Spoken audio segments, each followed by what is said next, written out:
Hey people, and welcome to this video. In this video, we'll be working on the Mathematics Paper 2, and this is for June 2023. This is a grade 12 exam, and the time is 3 hours, and the marks allocated is 130. This paper is also specifically from the Gauteng province.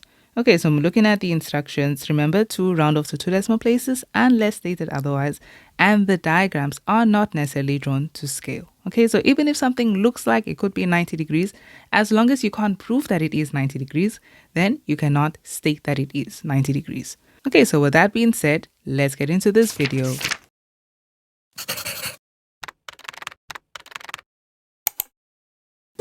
Question 1 says we have a quadrilateral. So A, B, C, D is a quadrilateral on the Cartesian plane with vertices A, B, C, and D. And we can see that the x value is missing there.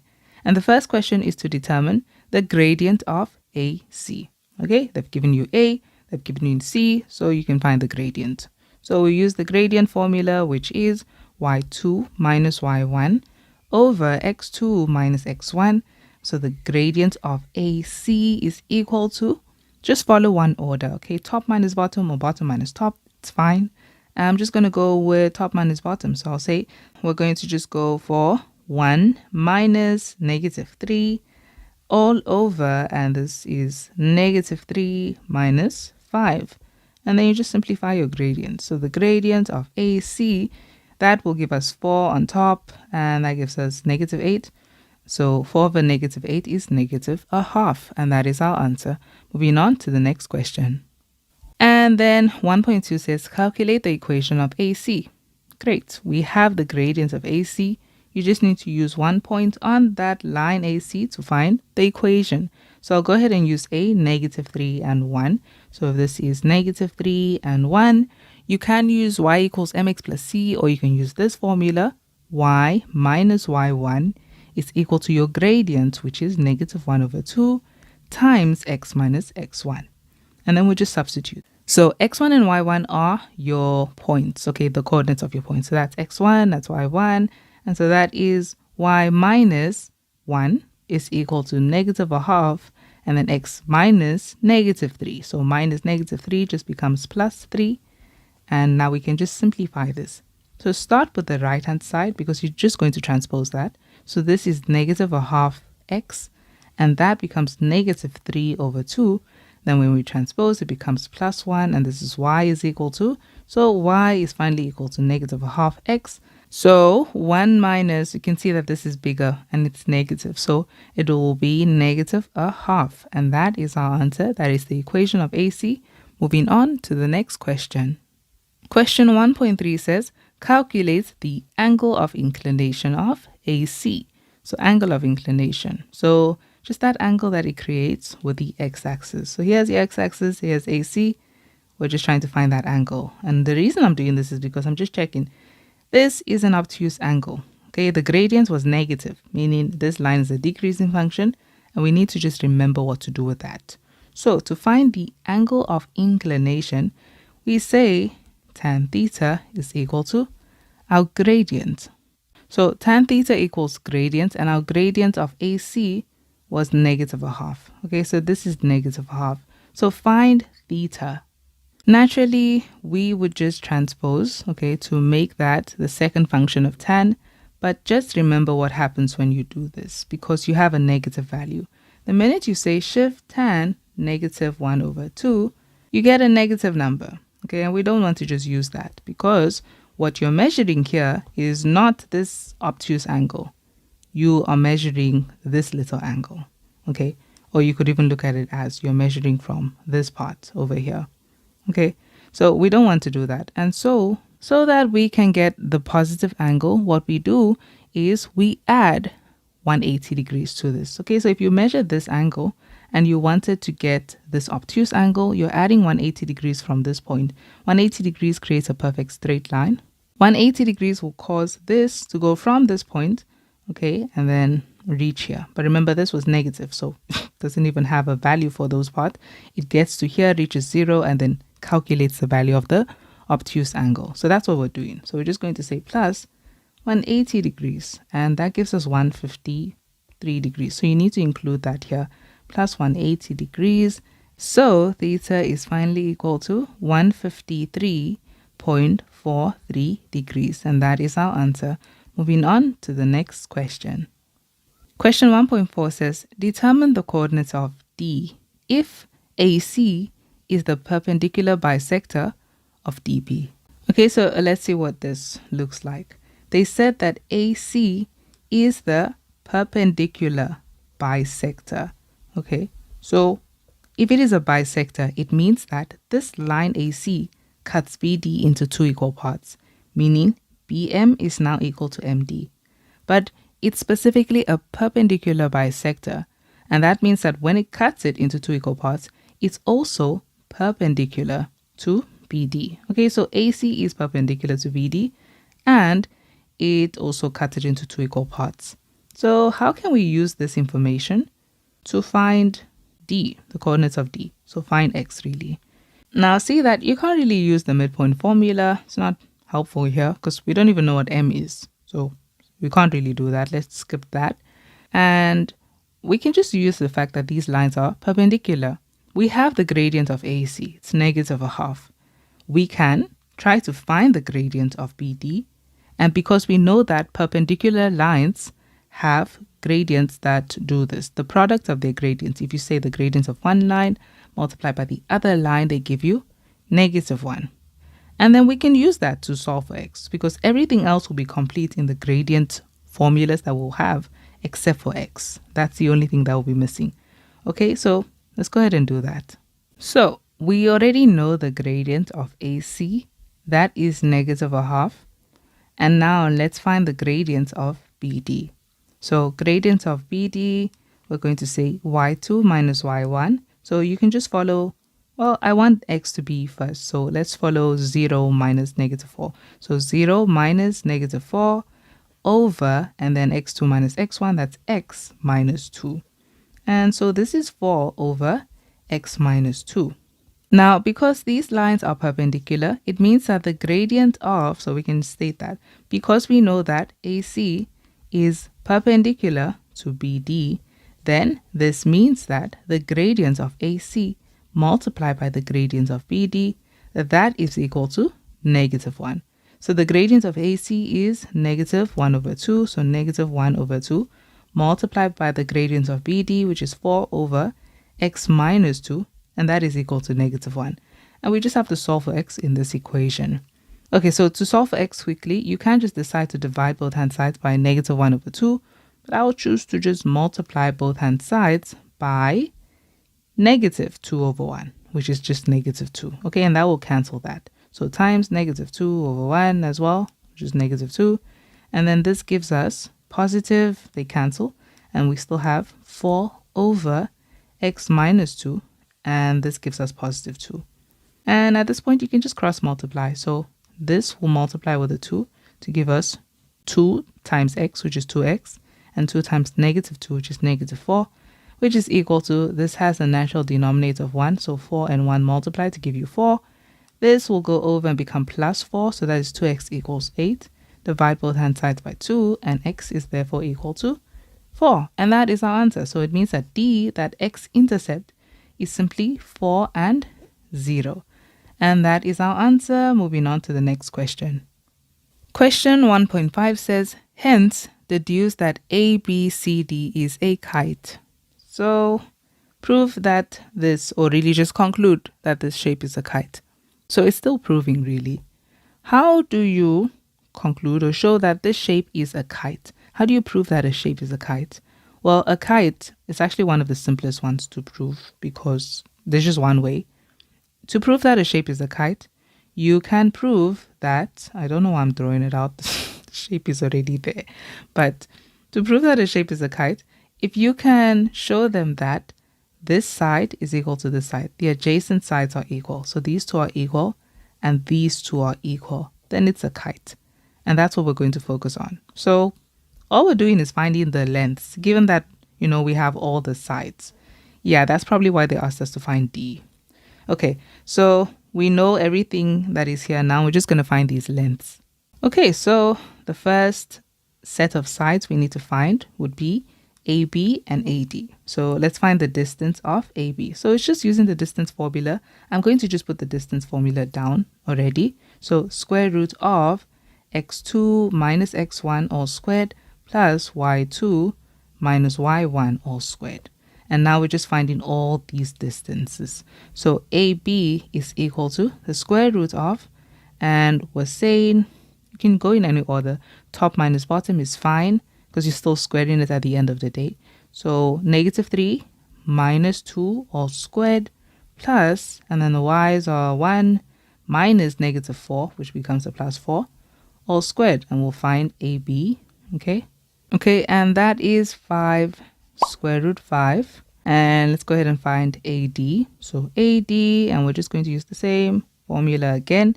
So x2 minus x1, AD, that's going to be, we know this now, the x value is 4. So just keep that in mind, that is 4. And so -3 minus 4 all squared plus, and we have 1 minus 0 all squared. Okay, so like that. And let's just substitute. And that's also 5 square root 2. Okay, I noticed I said square root 5, square root 2. Okay, 5 square root 2. So this is also equal to 5 square root 2. So 5 root 2. And so these two are equal. Now let's just get the other pair. So we also need to find BC and CD. It's just finding the distance. So BC is equal to, and then we'll substitute. And that is equal to the square root of 10. So root 10. And then we can find CD. So CD is equal to, which is also equal to the square root of 10. Okay, so here's the thing. You see that AB is equal to AD. And BC is equal to CD.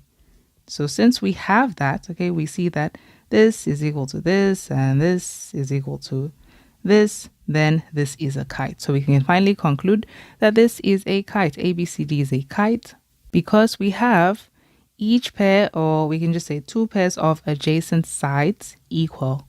Okay, and that is our answer. Moving on to the next question. Question 1.6 says, calculate the area of triangle ABD. Okay, so triangle ABD, this triangle over here. How can we find that area?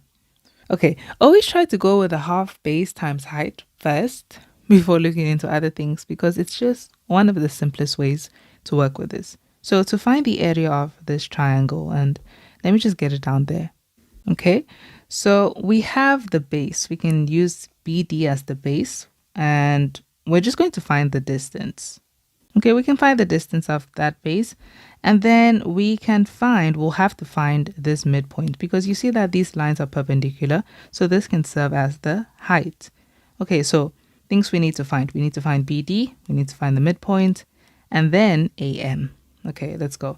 So find BD. To find BD, this is equal to, and we'll just use the distance formula. Remember that this is 4, so I can just say top minus bottom with the x and y value. So that is 4 minus 2 all squared plus 0 minus -4, which becomes plus 4 all squared. And let's just get the length of BD first. And that is 2 square root 5. And now we can find the midpoint. So we need to find M, so we can find AM.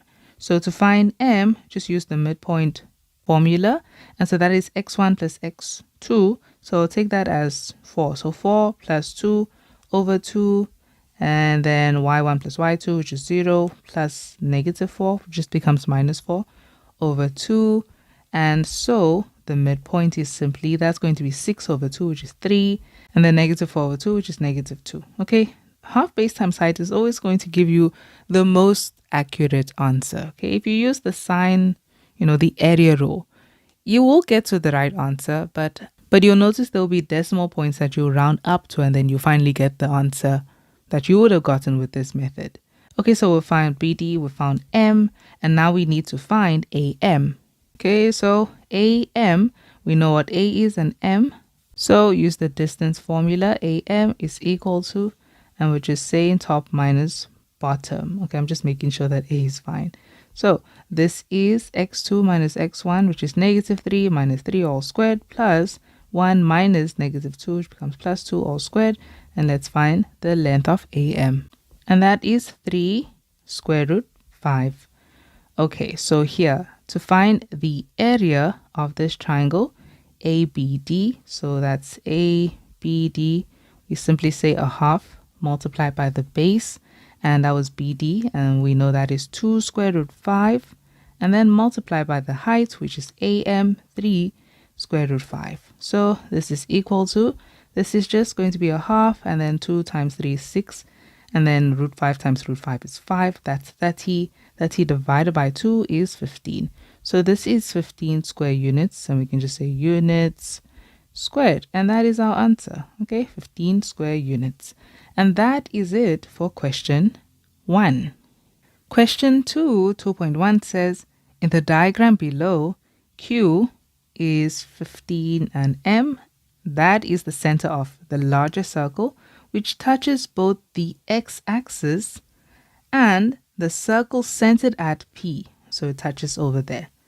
The circle with center P has the y-intercept at A, and also here, but they're mostly just pointing out that, and the equation x minus 3 all squared. So we're going to have to put that down. Just note that this is the equation of this circle. I'll just put an arrow. Okay, so we know it's this one.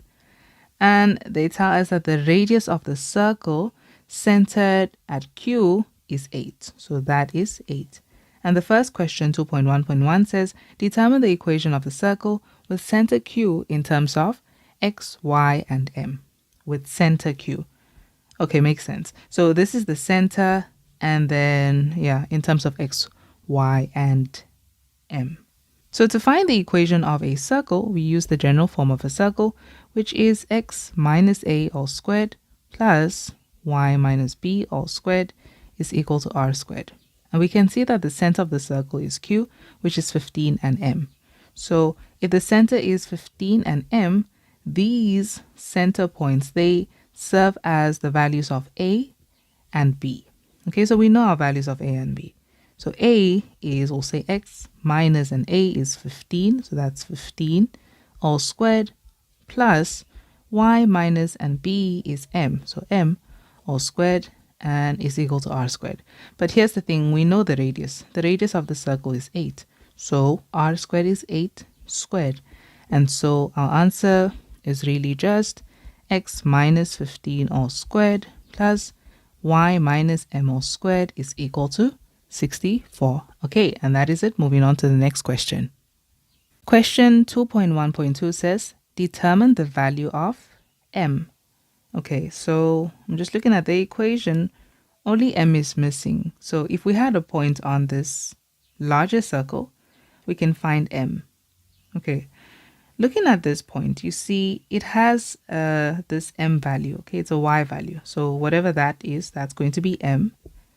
But here we are at an advantage because this touches the x-axis. So since it hits that x-axis, we can do this. We know that from the center to the circumference, right? And this hits the x-axis, that this is the radius, meaning you went from this point and you went to here, and now our y value is what? What is our y value at this point, okay, on the x-intercept? The y value will be 0. But remember, we just went vertically down, okay? We just shifted down until we got to that x-axis. So it means that the x value is still exactly the same. If this is Q, which is 15 and m, then this is 15 and 0, okay? We didn't really move to the left or right, we just moved down from that point. So that would mean, since this is 8 units, you went from this y value of 0 and you went exactly 8 units up to get to this point. And so that means that m, the coordinates of m, is 15 and 8 because we went exactly 8 units up. This is 15 units to the right and 8 units up to get to this point. Okay, so not much calculation. I just know now we have the x-intercept. I'll just tell them the x-intercept is now 15. Okay, so 15 and 0. And because we knew that the radius was 8 units, then we can see that that means that m is actually from that y value of 0, okay, plus 8. 8 units up would be exactly 8. So m is actually equal to 8. And that is our answer. Moving on to the next question. The next question says determine the length of PQ. Okay, let's see where PQ is. PQ, okay, from this center to the other center. Okay, because they intersect, we can easily just do this. We can draw a line that joins these. So PQ will be found by taking the radius of this circle and adding it with the radius of the circle. We know this one is 8, and the radius of the smaller circle, you can see it's in the form of x minus a all squared, and then this is r squared. So we can see that that is 5. So let's just tell them that the radius of the smaller circle, so the radius of the smaller circle is 5 units. Okay, I just called it radius of circle with center P. That is 5 units. So PQ would be found by saying that 5 units plus the 8 units of the larger circle, and therefore PQ is equal to 13 units. And that is our answer. Moving on to the next question. Question 2.1.4 says calculate the coordinates of A. So the coordinates of A, that is the y-intercept of the smaller circle. So at the y-intercept, this is where x is equal to 0. So let's get this equation down first. And we're trying to find the y-intercept. So we make x equal to 0. And so we'll just say this is 0. And let's go ahead and solve for y. So we have y minus 3 all squared. I'll leave it like that. And this is 25. When you square this, it will become 9. So that is 25 minus 9, which is 16.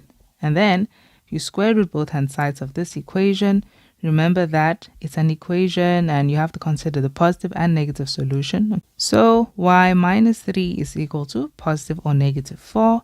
And so y is equal to, we can transpose that negative 3.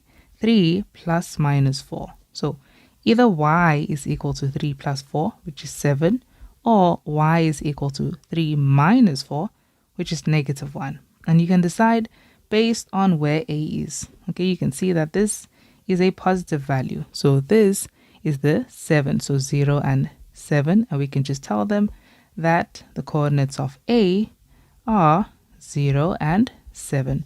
And that is our answer. Moving on to the next question. Question 2.1.5 says, determine the equation of the tangent to the circle with center P at A. Okay, so tangent to the circle with center P. So this smaller circle. So we're just trying to find the equation of a tangent here. A tangent is still a straight line. So it's a straight line that is touching the curve at A. And we can just find this by finding the gradient first. So we need the gradient of AP to find the equation. To find the gradient of AP, we have everything we need. We don't really need to overthink things. So we can find the gradient of AP, the radius, and then because we know that the radius and the tangent are perpendicular at the point of contact, we can use the properties of perpendicular lines to find the gradient of the tangent. So let's find P. We need to find P first. If this is the equation of the circle centered at P, then it means that this is your A value, this is your B, okay? X minus A all squared, Y minus B all squared. So A is 3 and B is 3. So our center point is 3 and 3. So we can put that down first and tell them that we know that P is 3 and 3. And now to find the gradient of PA, the radius. So A is 0 and 7, which we have there. So gradient of PA is equal to, and we'll say y2 minus y1, 7 minus 3 over 0 minus 3. Okay, so that's going to be negative 4 over 3. And that's the gradient of the radius. To find the gradient of the tangent, so we can find the equation of the tangent, we'll use the properties of perpendicular lines. And remember that this tangent only has one point on it. It has the point 0 and 7. So we'll use that as the point to find C. Okay, so we found the gradient of the radius, and we know that the gradient of the radius multiplied by the gradient of the tangent, that they give us negative 1. So to find that gradient of your tangent, you simply say swap the numerator and denominator, and that gives you negative 3 over 4. And then you just multiply this by negative 1. And so your gradient is positive 3 over 4. That way, if you take the gradient of the tangent and you multiply by the gradient of the radius, you will indeed get negative 1. Okay, so here's the gradient of our tangent. We knew that the tangent passes the point 0 and 7, so it's already a y-intercept. We already have c. So writing the equation in the form of y equals mx plus c is y equals, our gradient is 3 over 4x, and our y-intercept is plus 7. Okay, is 7. So there we go. That is the equation of the tangent at A. Moving on to the next question. Question 2.2 says, two other circles are given. One has center K, okay, and the equation is this. And the other has center T, and the equation is this. Okay, so this is put in the standard form, and then this has been distributed.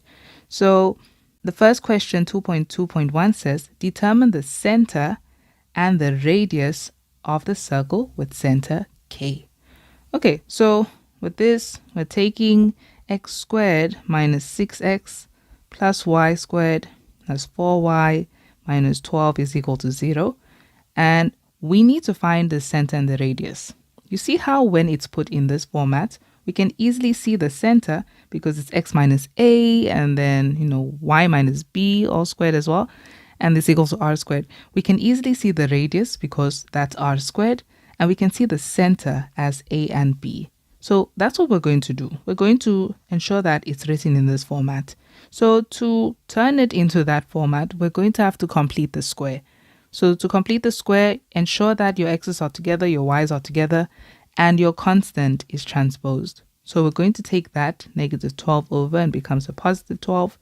And now we have x squared minus 6x, and we'll take the coefficient of x, which is negative 6, and you're going to divide it by 2, which is negative 3.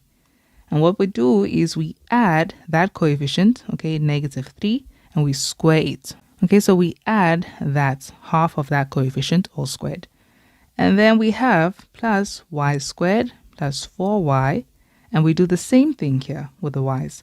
So we're going to take the coefficient, divide it by 2 or multiply by half, and then we get 2. So we're going to add 2 all squared.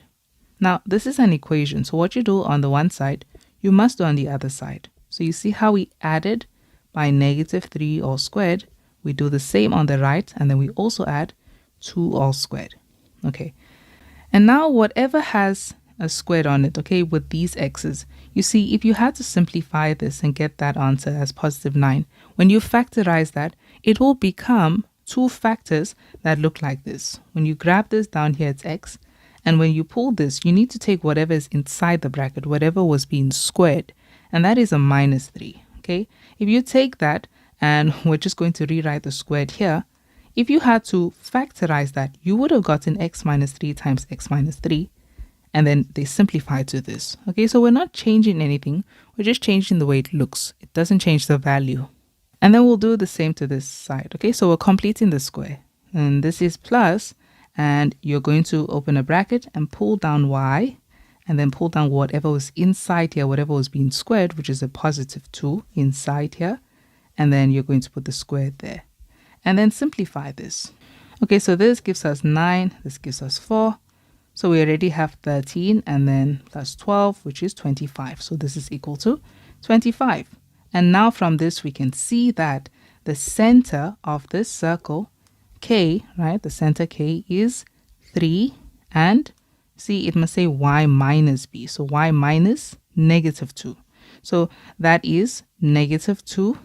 And then the radius of it, r is equal to, if this is r squared, r is equal to 5 units. And that is our answer.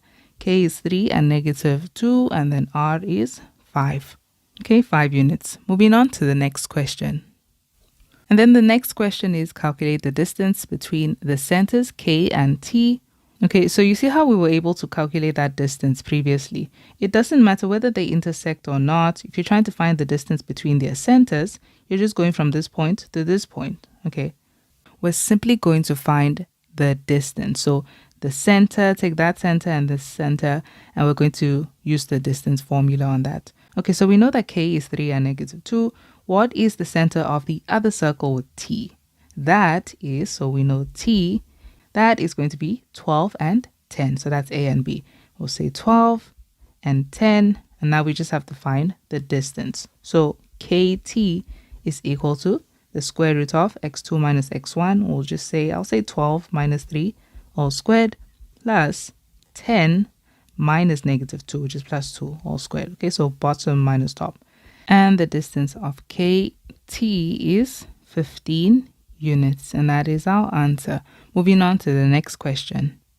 Question 2.2.3 says, at how many points do the two circles intersect? So they're already telling us they intersect, but at how many points? It doesn't really matter whether they tell you it intersects or not. You're still going to have to think about it like this. So let's look at the relationship between circles that intersect. So if we have circle A and circle B, and let's say they don't intersect, okay? What you will notice about this is that if you found the centers, if you took the radius of the one circle, let's just make that one red, and you took the radius of the other circle, right? Then the radius of the first circle plus the radius of the second circle is going to be a value less than the total distance if you have to find the distance from this point to this point. Okay, so that is distance. So in this case, this is when they do not intersect. Okay, so you'll see that the distance will be greater than the sum of the radii. So R1 plus R2. Okay, and then we know they don't intersect. Now let's look at this scenario. Let's say they intersect, but they intersect at one point. Okay, just over there. So what would happen here is if you had the center to the circumference, and that's radius 1, and this is the center to the circumference, and that's radius 2, you will notice that if you found the distance, see how it matches perfectly? It means the distance is exactly the same as the sum of your radii. So it's the same length, R1 plus R2. Then you know they intersect specifically at one point. Okay, and then let's look at the third scenario. If they intersect at 2 points, this is what it's going to look like. You have circle A and circle B, and they intersect at 2 points. So it means that, they're close like that. So this is the radius of the first circle, and this is the radius of the second circle. And you will notice that the distance between them, because the distance is just like that. Now, if you have to add the radii, okay, the radiuses, you will notice that that radius, if you take that full radius from here to there, and then you take the radius from here to there, that's going to be a longer distance than the distance between their centers, okay? So that now is greater. These two are greater than that. So this is what you're looking for, okay? And this is what is going to tell you whether they intersect at 1 point, 2 points, or not at all. Okay, so let's go ahead and see. We already found KT. That is good. That is the distance between the center points of these circles. Okay, so you can see that as that is from R1 to R2. So all we need to do is actually find the sum of radius 1 and radius 2. So we know KT equals, so just keep this here, is equal to 15. Let's take radius of K plus the radius of T. Okay, so the radius of K, we knew that already. That is 5 units. So 5. And what is the radius of T? The radius of T, we can see that from this. Okay, so if this is R squared is 100. So it means that the radius of T is 10. Okay, square root of 100 is 10. And so this is exactly 15. So what we are seeing here is that the distance between their centers is exactly the same as the sum of the radii. So what does that mean about the intersection of these circles? It means they intersect at 1 point. Okay, so there we go. If the distance is equal to the sum of your radii, and we can conclude, therefore, they intersect at 1 point. And that is our answer, and that is it for question 2. Question 3.1 says, simplify without the use of a calculator. Okay, so we have sine squared 360 degrees minus x. And you can see all through here, we're just using reductions. And of course, cofunctions over here. So let's just get our reduction diagram down first. Okay, so when we have sine 360 degrees minus x, okay, I know it's squared, but first with the sine 360 degrees minus x, we can see that 360 degrees minus theta or x, that this reduction is in cos's quadrant where sine is negative. So this becomes negative sine x. But remember that it is squared. So if you square a negative value, it becomes positive. So this is sine squared x. And this is cos x minus 180 degrees. So you can see that the angle is negative. And so what we can do is just add 360 degrees to this. So this is negative when we have cos, and we're adding 360 degrees to this. Negative 180 degrees plus 360 degrees, that gives us 180 degrees. Okay, and then you see that the x is still positive, so we have plus x. And then we have tan negative x. And we can see the angle is negative, so simply add 360 degrees. So this is really just a multiply by tan 360 degrees minus x. Now we know that this reduction is in the fourth quadrant, cos's quadrant, as we can see. So this means that tan is negative in this quadrant. So this simply reduces to negative tan x. And then it's multiplied by, and we have sine 90 degrees minus x. This is a cofunction. Okay, so it becomes positive cos x. Okay, it stays positive. Remember, the only one that becomes negative is the cos 90 degrees plus x. Okay, and then we have cos 360 degrees plus x. Okay, it looks very similar to this, but it's not that reduction. So what's going on here is you already have a positive x, and then you're adding 360 degrees, meaning this angle is going to become over 360 degrees. When your angle is above 360, you simply subtract by 360. Okay, so you see how those would just cancel, and now you will be left with cos x. So that is cos x over there. And this goes all over, now this part is the fraction, okay? It goes all over sine 180 degrees plus x. And we see that 180 degrees plus x, that is in tan's quadrant, okay? So sine is negative there, making this reduce to negative sine x. Okay, so we're done with that. And the only reduction we have is this really. So this is equal to, and we have sine squared x in our first term, then minus, and this will become, you see how this is in tan's quadrant? So the cos 180 degrees plus x, that part reduces to negative cos x. And then we are multiplying all through by this. Okay, so long we can't just say negative multiplied by negative tan x. And then these will become cos squared x. So multiply by cos squared x all over negative sine x. Okay. So this is equal to, and we still have sine squared x. And then you see, this is negative. So they would multiply and become positive. Okay, so that negative is gone. And then we also have a negative in front of this fraction. Okay, and then a negative in the denominator. Negative divided by negative is positive. Now, in the numerator, we have a cos x. And I'm not going to multiply it with this one because I see that I could just leave this as cos x and then change tan to sine x over cos x. So this is now sine x over cos x. And then we multiply by cos squared x. And this goes all over positive sine x since we've already applied it. Okay, so that negative divided by the negative. And now you see, we can simply just let these two cancel. And we have a sine x now in the numerator, okay, of this fraction, and then multiply by cos squared x. So that sine x can cancel with this denominator of sine x, making all of this simplify to sine squared x. And then all we are left with here in this fraction is this positive, okay, cos squared x. And we know that sine squared x plus cos squared x is equal to 1. And that is our answer. Okay, moving on to the next question.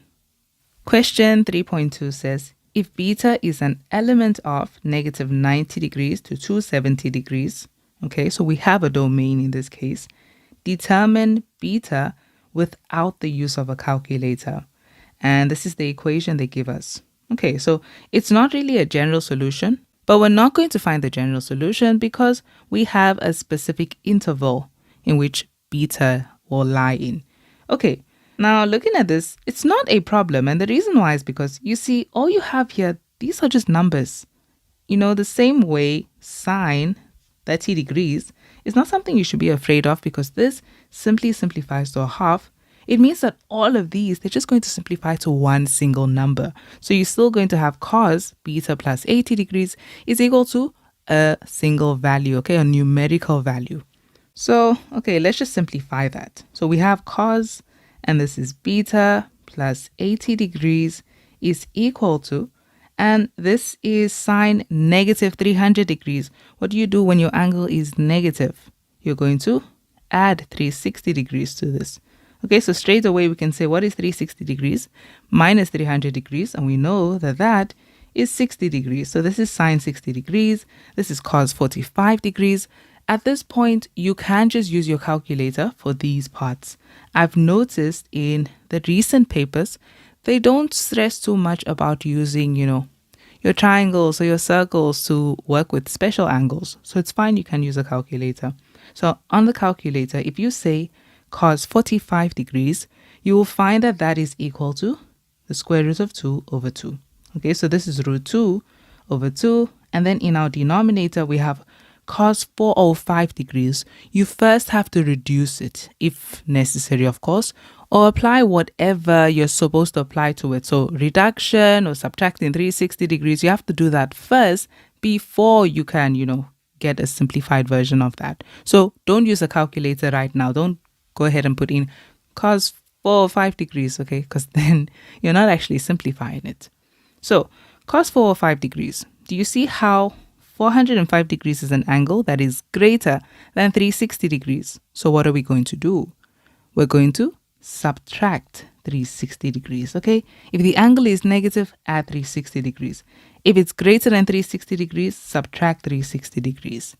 Okay, so here we have cos, and we have 405 minus 360, and that is going to be 45 degrees. Okay, so cos 45 degrees, and you see how this is working out now. They're all going to be numbers. So this is cos, we have beta plus 80 degrees is equal to sine 60 degrees. You can use your calculator, but from memory, I know that this is root 3 over 2 because cos 30 degrees is root 3 over 2, okay, and they are co-functions.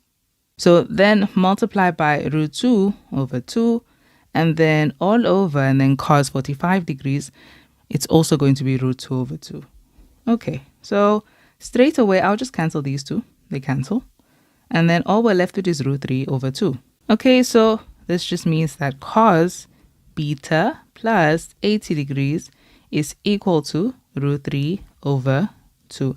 And I see that I don't really need, well, I will need it, but not for this. So I'll just keep it somewhere. Okay, so let's just remember, they said beta is an element of negative 90 degrees to 270 degrees. I'm just going to keep that down here.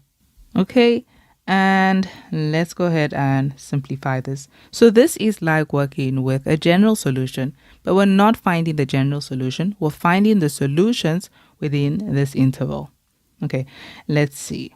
So if we were trying to find this, remember, we're saying cos of a specific angle, beta plus 80 degrees, is equal to the square root of 3 over 2. So in other words, we're saying that cos of this particular angle is positive. And now we can use this cos diagram, or really just to find out where exactly it is. So I'm going to pull this back up. And where would cos be? Which quadrant will it lie in? So the reductions we can use would be where cos is positive, which is in the first and the fourth quadrant. So that's what we're going to use there. Okay, so first let's go ahead and find our reference angle. So our reference angle would simply be found by, it's like transposing cos. So it becomes the second function of cos. So on our calculator, if you say shift cos, that's the second function. And we're going to say the square root of 3 over 2. And that gives us 30 degrees. Okay, so this is 30 degrees. The reference angle is equal to 30 degrees. And here's how we'll solve for beta plus 80 degrees. We'll say beta plus 80 degrees is equal to, and the reductions we're using is the first and the fourth quadrant. So that is just theta, meaning whatever your reference angle is. Our reference angle is 30 degrees. So leave it like that. And for now, we can still say plus k 360 degrees just so that we can search for our solutions and ensure that they are within this interval. And then we say or, and the second reduction we're using is 360 degrees minus theta. Okay, so we're saying that beta plus 80 degrees is equal to 360 degrees minus, and theta will stand for whatever your reference angle is, which is 30 degrees. So that is going to be minus 30 degrees. And then, of course, plus k of 360 degrees, because the cos graph repeats itself every 360 degrees, where k is an element of integers. So we will search. Okay, let's solve for beta. Okay, so beta is equal to, and we're saying 30 degrees minus 80 degrees, which gives us negative 50 degrees, plus k 360 degrees, that's already within our range. Or, and here, that's going to be 360 minus 30, and then minus 80 degrees, so that's 250 degrees. So beta equals 250 degrees, and then of course plus k 360 degrees. And now let's just ensure that, we have found, the correct values. So we're only searching for angles that are between negative 90 all the way to 70 degrees. And let's see. So I like to use a number line to do this. Okay. So k is an element of integers, meaning you can only use integer values for k. So we can try where k is equal to 0. And this will be, of course, if you say 0 substituted in here, 0 times anything stays 0. And so your answer is negative 50 degrees. That's what we have for this first part. Okay. Negative 50 degrees. Okay. I just decided to put it over here. And then if you tried 1, okay, so on your calculator, if you had negative 50 degrees plus, and you're saying k of 360 degrees, and now we're trying the integer 1. If you tried 1, you get 330 degrees. Is that within your range, okay, your interval?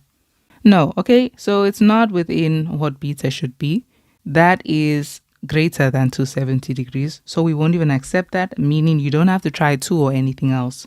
And let's try negative 1. Okay, if we made that negative 1, then you see that's way beyond negative 90 degrees, so it doesn't work. So only negative 50 degrees works here. Okay, we'll keep that in mind. And then let's try that now for this one. So we're going to also say 250 degrees plus k of 360 degrees. So then we're just going to try 0, and you see we get 250 degrees. That is fine. We can accept this. Okay, it is between these values. And if you tried 1, okay, 1 is already going to be too big. You can see that. And if you tried negative 1, you get negative 110 degrees. Okay, it was close, but no, it doesn't work. Okay, so our only answers are negative 50 degrees and 250 degrees. So we can just tell them that. Okay, so finally, beta is simply equal to negative 50 degrees, or beta is equal to 250 degrees. And that is our answer. And that is it for this question. Moving on to the next question.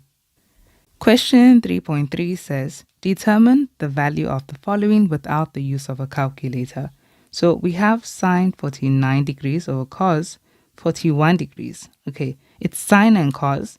And you see that 49 degrees plus 41 degrees, that they give us 90 degrees. Okay, so these are co-functions they're using here, meaning we just have to change one of them. We can decide to change the top, okay, or the bottom. So you can change this to the cos 41 degrees or change that to sine 49 degrees. Either ways, it's fine. So I'll go ahead and change the numerator. So we are just saying sine, and we'll change it to, we're saying 90 degrees minus what gives us 49 degrees. That's 90 degrees minus 41 degrees. That gives us 49 degrees. And then this is all over cos 41 degrees. And we know that this, using co-functions, knowing that sine 90 degrees minus theta is equal to cos theta. Okay, this is equal to cos 41 degrees all over cos 41 degrees. And now you can see that they would divide and simply give us 1. And that is our answer. Moving on to the next question. Question 3.3.2 says, we have to find the value of this expression. Okay, so it says sine 85 degrees cos 65 degrees cos 85 sine 65. So you can see how it is following the compound angle formula for sine A plus B. Okay, so sine A cos B plus cos A. Okay, that's the first angle that they gave us, A, and then sine B. So we can see that this will simply simplify to sine, and we have 85 degrees as A plus 65 degrees as B. Okay, so we just add those together. Okay, so this is equal to sine, and that's 140 and then 150, so 150 degrees. And then we can just reduce 150 degrees using the reductions. So because we can see that 150 is an angle that is greater than 90 degrees but less than 180 degrees, it's going to use sine's reduction, which is 180 degrees minus what gives us 150? It's minus 30 degrees. So this will reduce to, because we can see 180 minus theta is in sine's quadrant, it reduces to positive sine 30 degrees. And we know that you can use your calculator. Sine 30 degrees is equal to a half, and that is our answer. Moving on to the next question. Question 3.3.3 says we have to simplify this. So this is a half and then cos 15 degrees plus root 3 sine 15 degrees. There are some hints here that will lead you to what you're supposed to do. You see, you have a value like a half and you have root 3. These are values that we get when we use things like sine or cos of a specific special angle. And here's how we can just find this. We can first just start by distributing this in. And so this is going to be a half cos 15 degrees. But they're actually two values multiplying. It's a half multiplied by cos 15 degrees. And then if you multiply a half into the second term, you have positive root 3 over 2 sine 15 degrees. But these two are sitting together because they are also multiplying. See, there is something special about a half and root 3 over 2. And you've probably seen these before. It's because they are the values that you get when you say sine of a particular angle or cos of a particular angle. And those angles are specifically special angles. And to really get to this, I'm going to use something called the OHA rule. And the OHA rule is used specifically for special angles in trigonometry. Okay, so this is how the OHA rule goes. It's very simple. We say OHA, OHA, and then 30 degrees, 60 degrees, and 45 degrees. And then you just count 1, 2, 3, 3, 2, 1, and 1, 2, 1. And then in each row, square root the biggest number. So in this row, it's going to be the 3. In this row, it's going to be the 3. And in this row, it's going to be the 2. And now we're going to look for specific trig ratios that give us a half and square root 3 over 2. And here's how we can find them. A half is 1 over 2. So look for combinations of 1 over 2. Here in the first row in 30 degrees, you see that 1 over 2 can be created by saying opposite over hypotenuse. And it's of 30 degrees. Now think about it. Opposite over hypotenuse, this belongs to which trig ratio? This belongs to sine, okay? So from SOHCAHTOA. So we know that if we say sine 30 degrees, we get 1 over 2, okay? Opposite over hypotenuse. So it means that in place of a half, you can actually just replace this with sine 30 degrees. And then it's still multiplied by cos 15 degrees and then plus, and here we have root 3 over 2. So root 3 over 2, how can we form root 3 over 2? Here in the first row, we can do that instantly. And it's best to do that with the same angle. Because if you don't try to form that function using this same angle, then it's not going to follow the flow of the compound angle formula that we have there, going on there. And so this is root 3 over 2. Okay, root 3 over 2, we can see it's adjacent over hypotenuse. And adjacent over hypotenuse, those are our directions for cos. So cos of 30 degrees, that angle we have there is equal to root 3 over 2. So it means in place of root 3 over 2 here, you can simply say cos 30 degrees. And then multiply by, and this is still sine, 15 degrees. Okay, now focus on this. Do you see how this is following the flow of sine A cos B and then plus cos A sine B? So just like the previous question, this simplifies to sine, and then our first angle is 30 degrees, plus, and our second angle is 15 degrees, which is sine 45 degrees. And we know that sine 45 degrees is equal to root 2 over 2. Or if you want to not use a calculator, it's going to be sine, meaning opposite over hypotenuse. That's going to be 1 over root 2. But don't worry, they will accept root 2 over 2. So the answer is just root 2 over 2. And that is our answer. That is what all of this simplifies to. Okay, so just look for those key things. Numbers like a half, root 3, even root 2. Okay, so when it doesn't look like it's following a clear formula like sine squared of an angle plus cos squared of an angle, then this is probably the situation. Okay, so that is it for this question, and that is it for question 3. Question 4, 4.1 says, determine the general solution of the following equation. Okay, so you see the type of equation they've given us. It has cos 54 degrees, and then it also has sine.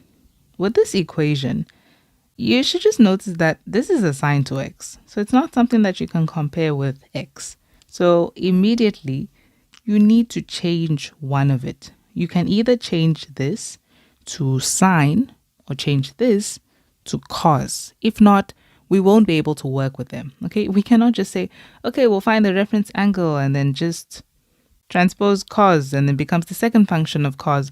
Then what are you going to do by that point? Will you say the second function of cos and then sine 2x? There's nothing you can do there. So one of it needs to change to either cos or sine. Now, I see that it is easier to change this to cos because we can use cofunctions there. So we'll leave this as cos 54 degrees minus x is equal to, and then this changes to cos 90 degrees minus 2x. And there we go. Now we have changed it. And now we can find our reference angle. So our reference angle is equal to, and this is just like taking cos over. Remember, we are taking this cos over. Okay, so this is what we're solving for. So if we take that cos over, it becomes the second function of cos, right? And you still have cos 90 degrees minus 2x. So the function of cos and the second function, they are the inverse of each other, and so they will cancel. And all you'll be left with is 90 degrees minus 2x. And that's why your reference angle is 90 degrees minus 2x. Okay, and now we can get solving. So what we are solving for, what our subject will be in this equation, is the 54 degrees minus x, because we took this cos over, okay, and became the second function. So that 54 degrees minus x is equal to, and let's just think about our solutions. So we can use the table method here, but I may also just show other methods depending on the kind of solutions that you can get, and so that you don't get afraid if you notice that your answer may not be perfectly identical to the memo. So in this case, we just said that cos 54 degrees minus x was equal to this. Okay, this is a non-negative value. So we can just focus on using the standard reductions for cos. So we're going to use the first quadrant where cos is positive and the fourth quadrant where cos is also positive. So that's theta and then 360 degrees minus theta. I'll also show you another way just so that, you can compare the answers. So using this table method, we say 54 degrees minus x is equal to, and we have theta. So theta stands for whatever your reference angle is. Our reference angle was simply 90 degrees minus 2x. So we'll say it's equal to 90 degrees minus 2x. Okay. Now remember, this is the general solution. So it's not a specific solution like the question in question 3. So we need to say plus k of the amount of degrees it takes a cos graph to repeat itself, because we were using cos. Okay, so the cos graph repeats itself every 360 degrees. Okay, so that's k 360 degrees. And then we'll say or, and again, this is our subject. We'll say 54 degrees minus x is equal to, and we're saying 360 degrees minus theta. So that's 360 degrees minus whatever your reference angle is. Our reference angle was 90 degrees minus 2x. Okay, we don't need this anymore. And then you can also say plus k 360 degrees, where k is an element of integer values only. And you only need to write this once. You don't really need to write it multiple times. Okay, so these are our solutions, these two solutions, and let's just solve for x. So here, you see that if you transpose to x, it becomes positive, but this x here is negative. So together, they give you an x. So we're done with that. And then the numbers, you have 90 degrees over here. If you transpose 54 degrees, 90 minus 54 is 36 degrees. And then we have plus k 360 degrees. And that is our solution over here. The second solution, okay, we just need a little more work on this. So if we distribute in, you're going to have 360 degrees minus 90 degrees, which is 270. And then that becomes plus 2x. And so we can just leave this as 270 degrees plus 2x. Then we would transpose this 54 degrees, giving us negative 54 degrees. And here we have this positive 2x. I'll just leave it there for now. And this is negative x. And then plus k 360 degrees. Okay, transpose this and it becomes negative 2x minus x, which is negative 3x, is equal to, and 270 degrees minus 54 degrees, that is 216 degrees. Okay, so 216 degrees we have here. And we are still saying plus k 360 degrees. And then we're going to have to divide both hand sides by negative 3 to solve for x. So when we divide by negative 3, we finally get x is equal to, so when we divide, that gives us negative, let's just see, 216 divided by negative 3 is negative 72. So negative 72 degrees. And then 360 divided by 3, that's 120. So this is minus k of 120 degrees. Okay, your answers can look like this, and this is still fine. This is correct. Now, if you notice that one of the solutions they give you was that everything was positive, all your answers were positive. All that means is you could have found that same positive answer by looking at the amount of degrees it takes for this graph to repeat itself. This repeats itself every 120 degrees. So all this means is that the current solution that you have, okay, for what you were trying to solve for, it appears at negative 72 degrees. Okay, so negative 72 degrees is, let's say it was somewhere here, negative 72 degrees, and you had your cos graph. Okay, let's just say it was like this and then like this, right? Then it means that that solution of negative 72 degrees, say it was here, right? Where we were finding the solution for this particular y value. If it was negative 72 degrees, then all they did is they wrote the positive answer, meaning the answer that will appear 120 degrees later. And that would be over here. Just see this as two graphs that are really repeating themselves. You see how this goes from up to down and then back up again. And you see that that negative 72 degrees is over here. And this goes from up to down to back up again. That is a repetition of this same answer, because if you picked up this graph and you put it like this, it fits perfectly. Well, it's just repeating itself later on, okay? But it's still for this particular y value. So that's what's going on over there. So you would have been able to find out whatever positive answer they would have given you by saying negative 72 degrees plus 120 degrees, because you're moving 120 degrees to the right. And that would be 48 degrees. Okay, so if you see a 48 degrees, that's what they did.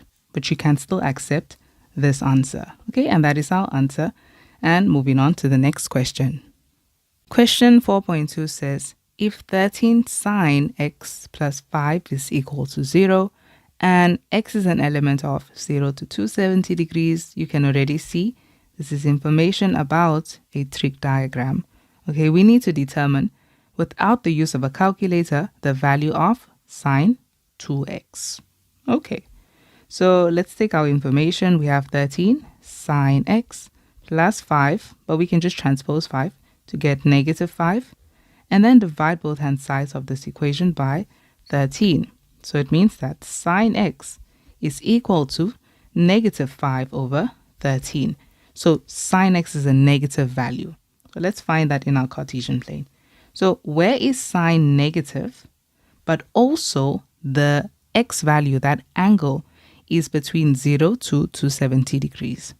0 to 270 degrees, remember when we measure angles, we start from this point over here, okay?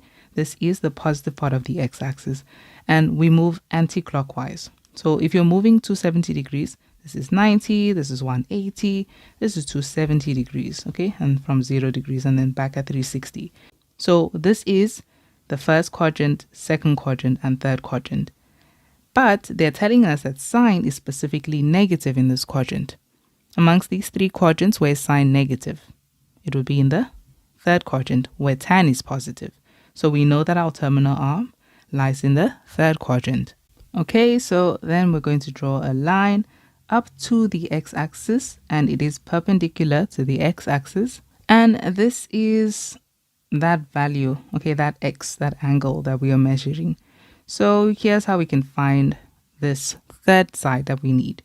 This is -5/13. So remember how sine in SOHCAHTOA, right, is opposite over hypotenuse. So this is the opposite, and that's your hypotenuse. And so this means that the opposite side, opposite this angle, is -5. And then the hypotenuse is 13. And so we just have to find this adjacent side. I wanted to call it x, but let's just not call it x to not confuse that. I'll just call it a. So we need to find that value. So let's call that the adjacent side. A squared is equal to, using Pythagoras, we'll say the hypotenuse squared minus the shorter side squared. And this is equal to, this is a squared is equal to, that's 169 minus 25. And that is 144. So a squared equals 144. And if you square root both hand sides, remember that this is an equation and it's a, it's not r, which is a length. So you need to consider the positive and the negative solution. So a is equal to, based on the diagram, do you see where a is? It's on the negative part of the x-axis. So it's equal to -12. And that's our answer over there, okay, -12. And now we can finally find the value of sine 2x. So sine 2x, let me just write it here, sine 2x, this can be expanded to 2 sine x cos x using double angles. And so this is just equal to 2 multiplied by sine x, which we already knew is -5/13. So -5/13 multiplied by cos x. And cos x is adjacent over hypotenuse, okay? So cos is adjacent over hypotenuse, so that's -12/13. So -12/13. And all we have to do is find the value of this. And our answer is 120/169. And that is our answer. Moving on to the next question. Question 4.3 says, prove the following identity. So with this identity, you see that we can work with the left-hand side. We'll go ahead and say the left-hand side is equal to 1 plus, and then just rewrite it. Okay. Now, straight away, just from what we have here, cos x plus sine x, it's already pointing at possible trinomial. And with this one, difference of two squares really, because you have cos x, sine x, okay? So two of these things, we probably had factors, okay? So maybe cos x plus sine x and then cos x plus sine x as well in the numerator. And the reason why you would be able to see that, you have to really just practice a lot of these. You'll be able to see it from the use of 1 and sine 2x. Sine 2x is a special one, okay? It cannot change to anything else but 2 sine x cos x. So the minute you see this, and then you also have a 1, then think about changing this to become a trinomial. And so with this 1, what we can do with the 1 is change it to its identity, sine squared x plus cos squared x. And I'm going to put it in this order. Just because they put cos first, I'm just going to put it as cos squared x. And then over here, I'm going to say plus sine squared x. And now this has created a trinomial, and we can actually factorize that trinomial. So in the denominator, we have cos 2x. Let's just look at what this becomes. You see, because this is a trinomial with cos squared x and sine squared x, it's the same as looking at an expression saying y squared plus 2xy and then plus x squared.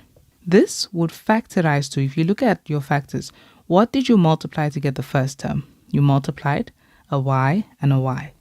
What you multiply to get the second term? You multiplied an x and an x. And everything is positive, so nothing will be negative. They will just both be positive.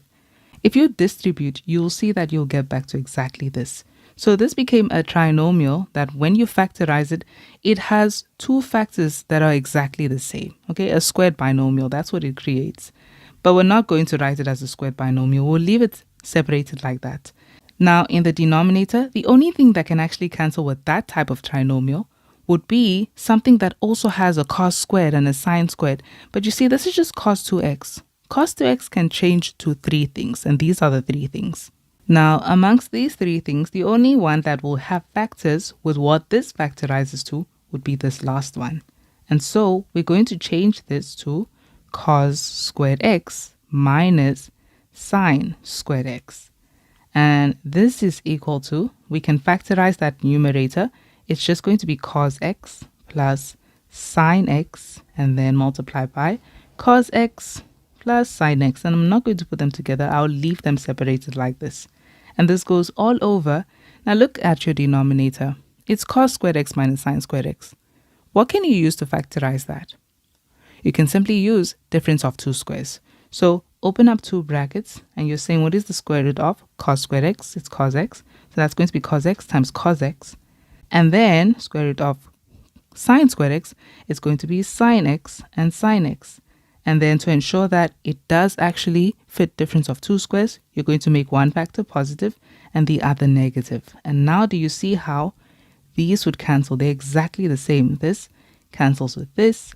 And now all that is left is cos x plus sine x over cos x minus sine x. Okay, so those are the hints you need to be looking for. It's exactly the same as what our right hand side is.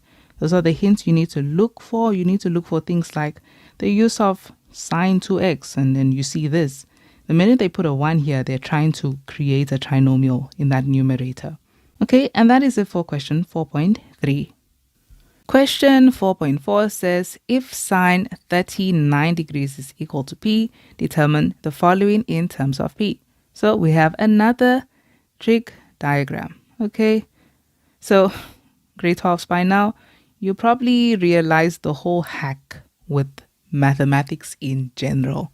Practice is key, and that's just it. You just have to keep practicing, working on different past exam papers, working on different questions, like studying trigonometry, go through past exam papers. The lessons that you do in class at school, that's to learn the topic. And then when you struggle with the topic, you can go deeper into it using your textbook, using a video online, something that helps you understand that topic. But the main thing that you need to focus on doing is actually practicing. Unfortunately, maths is not the kind of subject that you just study and then you have to remember everything you've studied and then, they'll ask you questions based on that. Maths deals more with application. You've studied this, yes, but how would you apply it to solve this question? Okay, so keep practicing on past exam papers. I hope you see the flow now with trig. Okay, they always give you a trig diagram, a regular one, and then they'll give you one of these. So with this diagram, how do we find the value of sine 129 degrees? Okay, so if sine 39 degrees is equal to p, determine the following in terms of p. This is a diagram and it says sine 39 degrees. When you think about 39 degrees, where do we measure that angle? That angle will be measured in the first quadrant. Okay, just like this one. You see, they were angles. It was an angle. They said x is an element of 0 to 270 degrees. They're telling you where that angle is. But with this one, we know exactly where this is because this is an acute angle. Okay, so this is our 39 degrees. And now we can just look at this. You see, this is 39 degrees. Sine 39 degrees is equal to p. It's still sine, okay? From SOHCAHTOA is opposite over hypotenuse. So if this is the opposite side, p is the opposite side, what is the hypotenuse they're referring to? Well, the denominator here, every whole number or integer really, has a natural denominator of 1. So we have 1 there as our hypotenuse. And so all we have to find is this adjacent side. And you can see it's an x value, so we can simply call it x. Okay, so now let's go ahead and find that by saying x squared using Pythagoras is equal to the hypotenuse squared minus the other shorter side squared. And then finally, to find this, we're going to square root both hand sides of this equation. Positive and negative, yes, but x is in the positive part of the x-axis. It's on the positive part. So x is finally equal to the square root of 1 minus p squared. Okay, 1 squared is just 1. So this is square root 1 minus p squared. And now we can finally find the value of sine 129 degrees. So sine 129 degrees. You're going to have to be able to find this, you have to relate it to 39 degrees or the other angle in here because you're using this entire triangle. So just remember, you also have another angle, though we don't always speak about it, but it is there. The angles in a triangle add up to 180 degrees. So this is 90, this is 39, and what is the other angle? So the angles add up to 180 degrees. 180 minus 90 is 90, and then 90 minus 39 degrees is 51 degrees. I'll keep that in mind. If I see any 51 degrees, then I can relate it to that. Okay, so 39 degrees and 129 degrees, what do they have to do with each other? Okay, do you see that if you say 129 degrees minus 39 degrees, you get 90 degrees.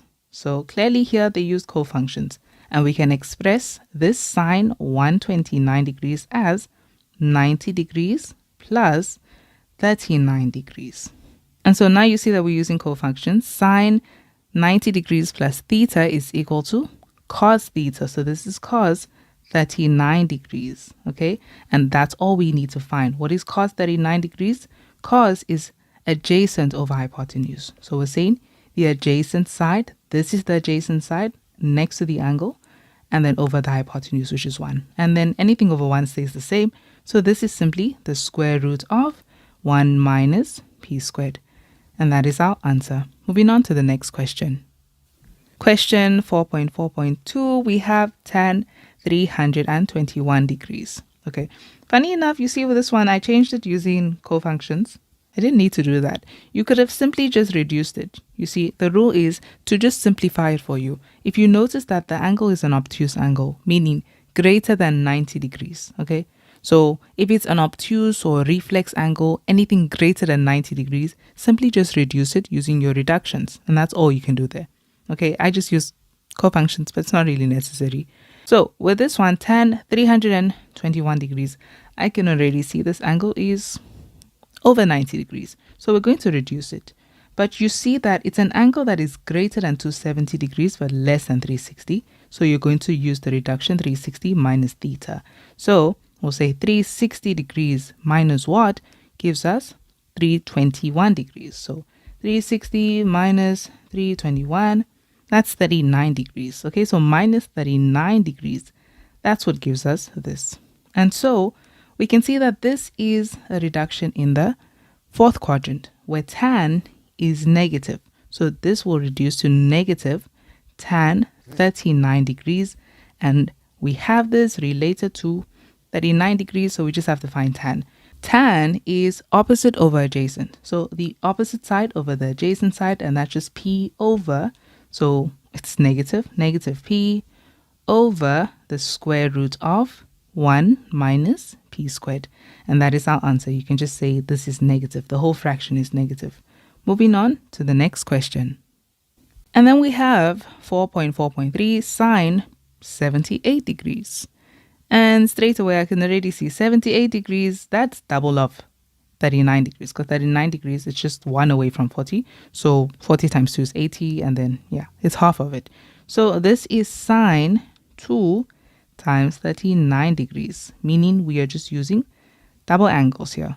So this is simply equal to, this doesn't have a choice. It's the only one that just changes to, 2 sine A, and our A here is 39 degrees, half of our angle, 39 degrees, cos 39 degrees. Okay, so 2 multiplied by sine 39 degrees. What was sine 39 degrees? We had that already. So sine 39 degrees, that is, so opposite over hypotenuse, we already had it. Sine 39 degrees was p. So that is p multiplied by cos 39 degrees, which is root 1 minus p squared. So multiply by 1 minus p squared. We don't need brackets there. We can just say 2p times the square root of 1 minus p squared. And yeah, that is our answer. And that is it for question 4. Question 5, 5.1 says, in the diagram below, O is the center of the circle and L is a point on the circumference. Okay, so that makes OL a radius. The diameter PQ makes an angle of 26 degrees with the tangent RLM and is a point on the lower part of the circle, as we can see. And the first question is to determine with reasons the size of, and we have angle OLM. So OL to M. And you can see that OL is the radius and RLM is a tangent. So the angle that they would create is 90 degrees because we know that the radius is perpendicular to the tangent at the point of contact. Okay, so because we have the radius perpendicular to the tangent. Okay, you can say rad perpendicular to tan. And that is our answer. Moving on to the next question. Question 5.1.2 says we need to find the size of angle O2. Now, do you see angle O2? Yes, it's an angle at the center, but just because this is highlighted, we can also just see now that it's also part of a triangle, okay? It's part of this 90-degree triangle. So we can just use the interior angles of a triangle to find that. Okay, so that is angle O2 is equal to, we'll say 180 degrees because the angles in the triangle add up to 180 degrees. And then if you subtract that 90 degrees that we have there and this 26 degrees, then we would get the size of angle O2. And the reason for this is because of the sum of interior angles in a triangle. Okay, so that means angle O2 is therefore equal to 64 degrees. And that is our answer. Okay, so we can mark that down. That is 64 degrees. Moving on to the next question.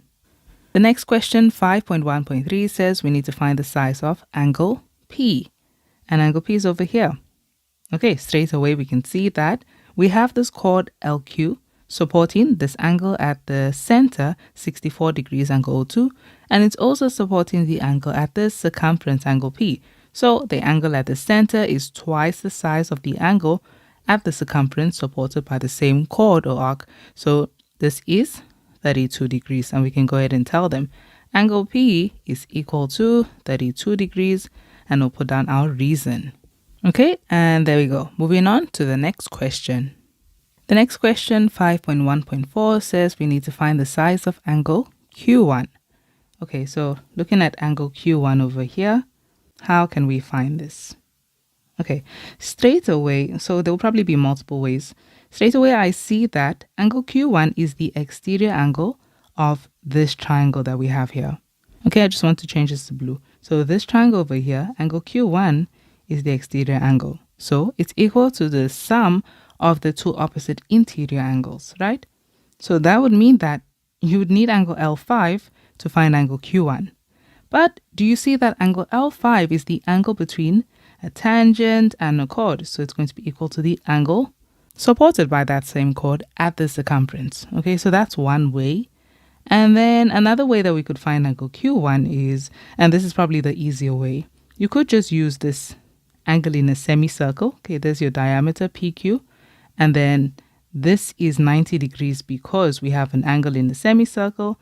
And then this is just the third angle in this right angle triangle. Okay, so we can go with that. So we'll tell them that angle PLQ is equal to 90 degrees because it is the angle in a semicircle. So this is angle PLQ. It's equal to 90 degrees. And then our reason.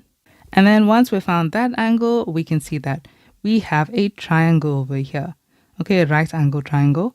And since we have that, we say this angle plus that 90 degrees plus angle Q1, that will give us 180 degrees. Okay, sum of angles in a triangle. So angle Q1 is finally equal to 180 degrees minus 90 degrees minus that third angle. Okay, 32 degrees. And then we'll get our answer. Okay, so the reason is sum of angles in a triangle. Okay, so finally angle Q1 is simply equal to 58 degrees, and that is our answer. Moving on to the next question. Question 5.2 says, in the diagram below, A, B, C, and D lie on the circumference of a circle. And we need to prove that angle C2 is equal to angle B minus angle A1. Okay, so how do these angles, relate with each other? With these questions, you can really just start with any one of the angles that you see here and then just see its relationship with the other angles mentioned. Angle B, okay. It's not much to see. Well, we do see that we have an exterior angle. This is a cyclic chord. So the exterior angle of a cyclic chord is equal to the opposite interior angle. So angle B has something to do with angle D1. Okay, they're equal. So if we can find angle D1 and somehow include angle C2 and angle, okay, so we see it now, angle C2 and angle A1, then yeah, that's how they're going to be related. So here's the thing. Angle D1 is equal to angle C2 plus angle A1 because we have the exterior angle of a triangle, okay? So it's equal to the sum of the two opposite interior angles. So that's what we can start with first. Angle D1 is simply equal to angle C2 plus angle A1, okay? And then we'll put our reason down. And then now that we have that, we can also see that angle D1 is in fact equal to angle B because this is the exterior angle of a cyclic chord. So angle D1 is equal to angle B because we have the exterior angle of a cyclic chord. Okay, it's important for you to actually say what shape you're referring to, not just exterior angle. Okay, so now we can finally, in place of angle D1 in this equation, we can replace that with angle B. So we're saying angle B is equal to angle C2 plus angle A1. Okay, and all we have to do is make angle C2 the subject. So if you leave angle C2 on this side, we're saying angle C2 is simply equal to angle B, and then this comes over and becomes minus angle A1. And so you see how we have proven now that angle C2 is indeed equal to angle B minus angle A1, like they said. And that is our answer. And that is it for question 5. Question 6.1 says, in the diagram below, O is the center of the circle and A, P, and B are points on the circumference of the circle. Arc AB subtends angle AOB at the center of the circle and angle APB at the circumference of the circle. Use the diagram to prove the theorem, which states that angle AOB is twice the size of angle APB.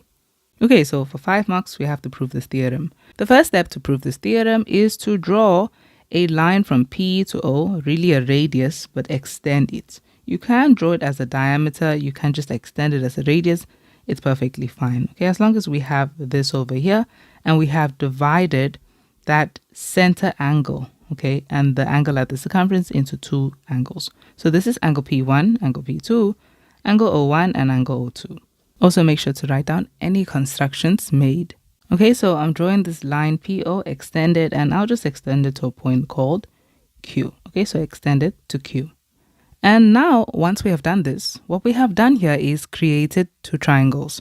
We've created this triangle APO and this triangle BPO. Okay, and what we're going to do with those triangles is we're going to use the exterior angles, because you see how the exterior angles are really just half the angle we are referring to here, like in AOB. So let's start with that. When we say that angle O1, we can see that angle O1, because it's an exterior angle, it's going to be equal to the sum of the 2 opposite interior angles. So if we add angle P1 and angle A1, they give us angle O1. Okay, so angle P1 plus angle A1, and I'll put our reason, not angle A1, angle A, that's fine. Okay, exterior angle of a triangle. But now notice something in this triangle. Do you see how OA is a radius, but so is OP? So it means that they are equal. So these 2 lines are equal. But what do we know about the angles opposite equal sides in a triangle? Those angles will be equal. So that means that angle P1 is actually equal to angle A. Okay, so let's tell them the sides that are equal first, that OA is equal to OP because we have equal radii. And so this concludes that angle P1 is actually equal to angle A. And of course, we can put our reason. Okay, so this is the equation that we have, and we can update it. So we say angle O1 is equal to angle P1, but because angle A is equal to angle P1, we'll replace that with angle P1. Okay, remember the focus is on angle P1 because we're trying to focus on that angle. Okay, APB. Okay, so that's what we have, and we can just finally say that this means that O1 is simply equal to 2 angle P1, and we're done with that part. And now go into the second triangle that we have. Again, here, do you see that angle O2 is the exterior angle of this triangle? So it's equal to angle P2 plus angle B. We'll start off there. Angle O2 is equal to angle P2 plus angle B because we have the exterior angle of a triangle. But likewise, we can also see that OB is a radius and so is OP. So they're equal. And because they're equal, it means angle P2 is equal to angle B. Okay, so tell them that OB is equal to OP because we have equal radii. And so therefore, angle P2 is equal to angle B because we have angles opposite equal, sides are equal. And now we can update this equation. So this means that angle O2 is equal to angle P2 plus angle P2. Okay, so replacing angle B with angle P2 since we're trying to keep the focus on angle P2. So therefore, angle O2 is equal to 2 angle P2. Okay, so we have this now. Now with this, do you see how we're trying to find the sides of angle AOB? Angle AOB is this angle over here. So it's made up by adding angle O1 and angle O2. So that's what we're going to do. We're going to add these angles. So angle O1 plus angle O2 is equal to, so since we are adding these angles, we'll just add whatever they are equal to. Angle O1 was finally equal to 2 angle P1. So we'll say 2 angle P1. And angle O2 was equal to 2 angle P2. And now from this, we already know that angle O1 plus angle O2, they just make up that angle AOB. Okay, so finally going to say this is actually AOB. And here, you see that we have P1 and P2, but we know that that makes up APB. But there's just a 2 here that is a common factor. So we'll take it out as a common factor and we're left with angle P1 plus angle P2. And so finally, angle AOB is equal to 2. And now we're finally joining those angles together, which form angle APB. And so we say that angle AOB is equal to twice the size of angle APB. And that is the proof. And that is it for this question. Moving on to the next question. Question 6.2 says, in the diagram below, F is the center of the circle and AC is a diameter. AC is produced to K, and they also tell us that angle B1 plus angle B2 is 122 degrees and angle K is equal to 26 degrees. And we need to show that BK is a tangent to the circle at B. Okay, so they're not saying this is a tangent yet. We need to show them that it's a tangent. Okay, how can we show that this line is a tangent?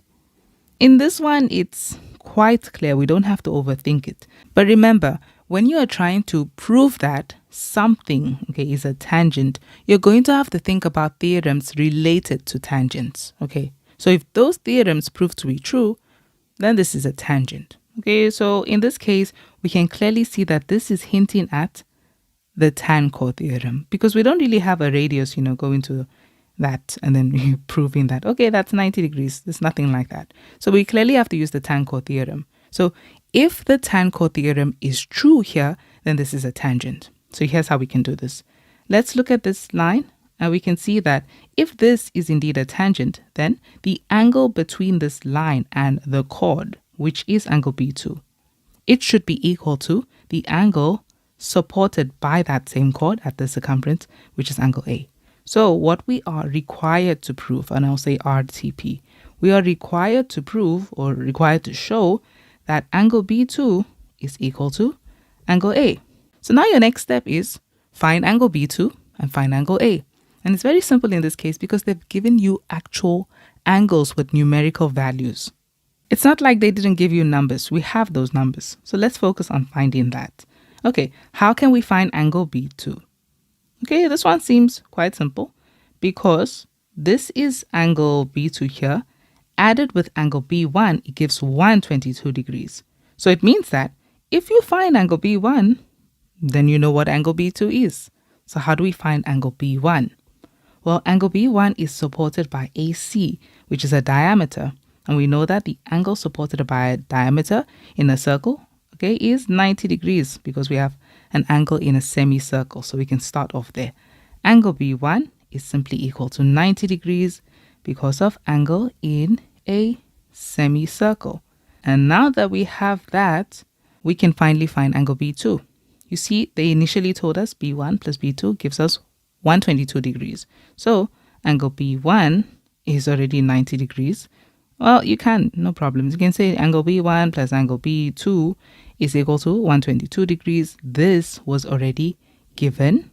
And so this is 90 degrees plus angle B2, which is equal to 122 degrees. And now we can finally find angle B2. So angle B2 is equal to 122 degrees minus 90 degrees, which is equal to 32 degrees. Great, we have angle B2. So all we have to do is find angle A. And if angle A happens to be equal to 32 degrees as well, then there we go. We have proven that theorem. So how do we find angle A? Okay, angle A, okay, we can easily find this now by using this bigger triangle. We know this is 122 degrees. This is 26 degrees. So just use the sum of interior angles in a triangle. Okay, and that's what we're going to do. So let's take angle A. To find angle A, we'll simply say angle A will be found by saying 180 degrees minus, and we have 122 and 26 degrees. So 122 minus 26 degrees. And our reason is because we have the sum of angles in a triangle. Okay, so angle A is equal to 180 minus 122. That is like 180 minus 120, which is 60. 60 minus 2 is 58. 58 minus 26 degrees, we can see that that is 32 degrees. Okay, so there, angle A is finally equal to 32 degrees. And there we go. So now all we have to do is conclude that we can see these are equal. We can tell them this means that angle B2 is equal to angle A because they're both equal to 32 degrees. And so this concludes that BK is a tangent to the circle at B. So we conclude that first. And the reason for this would be because of the converse of the tan-chord theorem. Okay, because we are not saying we use the tan-chord theorem. No, we're saying that the tan-chord theorem is true in this case. So this is the converse of that theorem. Okay, and that is our answer. And that is it for question 6. Question 7.1 says, in triangle ABC, D and E are points on AB and AC respectively, such that DE is parallel to BC. Prove the theorem which states that AD over DB is equal to AE over EC. Okay, so this is the proportionality theorem's proof. With this proof, we're first going to make some constructions. So you see how they have AD over DB? And we wonder how they did that. Well, it's by using these triangles and really using the areas, okay, of the triangles that we have here. But we need to focus on AD being the base of the triangle. If AD is the base of the triangle, then we need a perpendicular height to find the area. Okay, so to find the perpendicular height, we can simply do this by drawing the height from the highest point of the triangle, which would be E now, since this is the base. Okay, this is the bottom, this is the top. So we'll draw a height like that from the base, and it is perpendicular, of course, to the base. And now we can take a look at AE. If AE, okay, we can also look at AE as the base of the triangle so that it appears in our formula. Then it would make this height to get drawn from D to this base, and it is perpendicular to the base. Okay, Now I'm just going to go ahead and call this blue height. I'll call that H.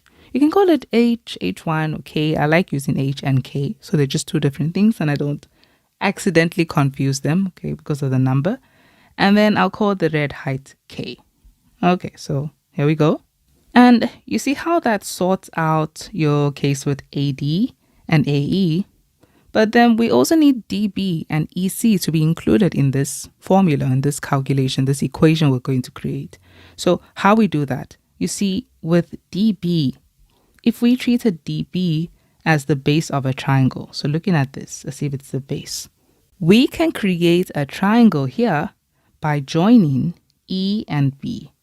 And now do you see how we have a triangle? We have this triangle BDE. This triangle over here, okay? And DB is our base. So where exactly would the height be? The height will be drawn from looking at this triangle. This is actually an obtuse triangle. See, this is an obtuse angle that we have there. So the height will be drawn from the highest point of this triangle down to the extension of the base, okay? And it is perpendicular. So you see how this triangle DBE shares the same height with this triangle ADE, okay, with this height H. And then we can do the same thing to EC so that we can make this the base of the triangle. And we're going to do this by creating a triangle by connecting D and C. So if we connect from D to C, then here we go. We have this triangle DEC, and it's also an obtuse triangle. If its base is EC, where is its height? Its height will be drawn from the highest point of this triangle, D, all the way down to the extension of the base. So if you extend the base, and you can see it is perpendicular to that extension of the base. Okay, so there we go. We have our heights and we have our bases, and now we are ready to start proving this theorem. Okay, so the first thing we're going to do is, because we were trying to incorporate all of these sides as the bases of the triangles, we are going to use the area of these triangles. So starting with this top part. So we're looking at AD as the base of that triangle, and we're saying to find that this is the area of triangle ADE, okay, that top part. And you see how AD was over DB? It's because the area of that triangle ADE was over the area of the triangle with a base of DB, which we know is this triangle DBE. So we'll say that goes over the area of triangle DBE, or let's just call it BDE, okay, BDE. And so let's just get their areas. This would be a half multiplied by the base, and the base of this triangle on top, we saw that that was AD. So that is multiplied by AD, multiplied by the height, and the height is that blue height, so H, okay? And this goes all over a half multiplied by, now the area of triangle BDE, we know that BD is the base of this triangle. So the base is BD, multiplied by the height. It shares the same height with this top triangle ADE, so it's also H, as we discussed. So when we simplify this, a half and a half would cancel, H and H would cancel, and we're just left with AD over BD. And then this is what we have. And now we're going to do the same thing with AE and EC. So looking at those, this is AE, okay, and that is the base. But it's the base of the triangle ADE as well. So we'll also just say this is the area of triangle ADE over, now we need to put it over the area of a triangle with a base EC so that we can form AE over EC. So that is this triangle CED, okay? And this triangle has this base EC, and the height is also the same height as the triangle AD on top. So this goes over the area of triangle CED. And this is equal to a half on top multiplied by the base of this triangle on top is AE. So we'll say multiplied by AE, multiplied by that height that they have, that common height of K. So K. And then this is also a half multiplied by its base is CE, as we saw there, or EC. Let's just call it EC. Okay. And then multiplied by the height of K as well. They both have the same height. And so likewise, they also simplify. This cancels and that cancels, and all we're left with is AE over EC. Okay, so this is what we have so far. Okay, I've just rewritten these as well. Okay, so now that we have that, we can't just say, okay, we have AD over BD and AE over EC, they're now equal. No, okay, we have to just look at some things here.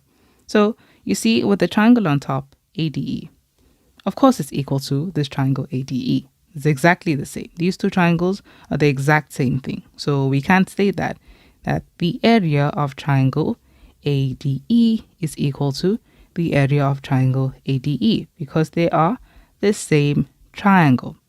But what about these triangles on the bottom, BDE and CED? What can we say about them? Well, let's look at them. Okay, so those are these triangles here. Okay, so do you see that these two triangles, they first lie between parallel lines? And if they lie between parallel lines, it would mean that their heights are exactly the same. Okay, so whether you decided to extend that base of DE, right, looking at DE as if it's the base, and you drew the height from the highest point of that triangle down to the extension of that base, okay, and it was perpendicular, you see that that is a height. If you did the same thing on this side, that is also the height, okay, same thing. It's going to be exactly the same length. So we could have just looked at the height as from this point over here, so that would be the height of both triangles. So because they lie between parallel lines, they have the same height. But you also see that in this way, if we look at them as if B is the top of that blue triangle and C is the top of the red triangle, then they are sharing the same base, DE.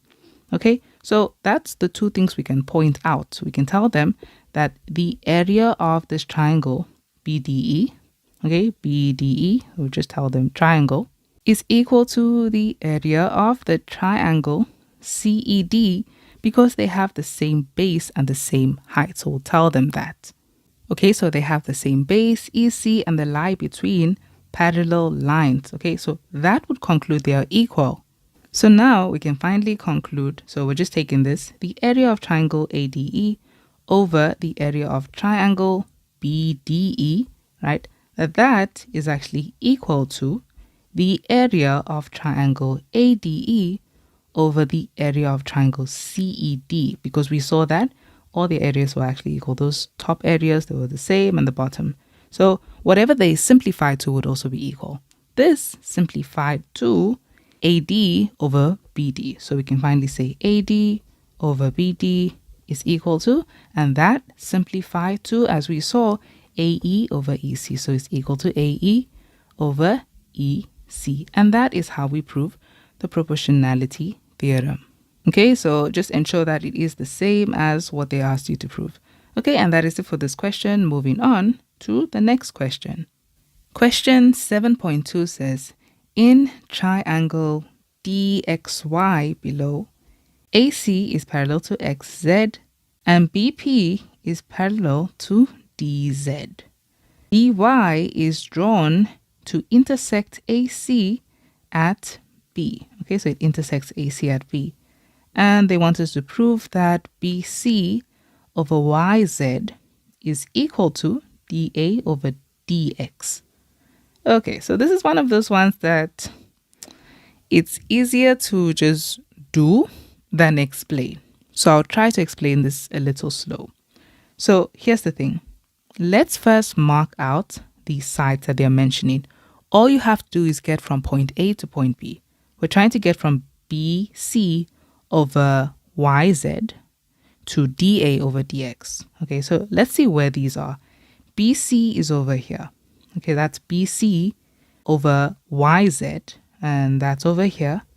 And we're trying to get from there to DA over DX. So here's the thing. I'm just going to mark this still, but in a lighter color because I don't want to get confused and I don't want to get distracted by this. So I'm going to still mark DA over DX, but just in a lighter color.